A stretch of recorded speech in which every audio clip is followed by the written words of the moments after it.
আসলে এই খাসির মাংসটা যখন আমরা করি, বেশিরভাগ সময় কিন্তু রবিবারই হয়ে থাকে। আর রবিবার দিনের পরে যদি অল্প একটু মাংস রেখে দিতে পারি, তাহলে সেটা সপ্তাহের দিন আমি রান্না করি। আমার কর্তামশাইয়ের কিন্তু ভীষণ প্রিয় একটা খাবার এই খাসির মাংস বা পাঁঠার মাংস। তার জন্য রবিবার দিন যখনই আমি এটা তৈরি করি না কেন, বেশ খানিকটা ঝোল রেখেই আমাকে তৈরি করতে লাগে। ঝোল, আলু সব কিছুর পরিমাণই আমাকে কিন্তু অনেকটা রাখতে হয়।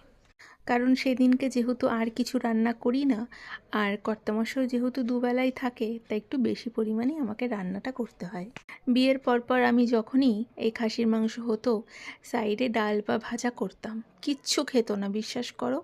যেরকম ডাল ভাজা থাকতো সেরকমই রাখা থাকতো, শুধুমাত্র মাংস দিয়েই গোটা ভাতটা খেয়ে উঠে যেত। তারপরে ধীরে ধীরে বুঝতে পারলাম যে না, যখন বাড়িতে মাংস হবে তখন আর আমি কিছুই রান্না করব না। যে মানুষটা খায় না, তার জন্য আর তাহলে রান্না করে কি করব? আমি একা কত খাবো? তারপর থেকে শুধুমাত্র খাসির মাংসটাই তৈরি হতো বেশ আলু ঝোল দিয়ে। তাই আজকে একদম মাখা মাখা করে খাসির মাংসটা করলাম।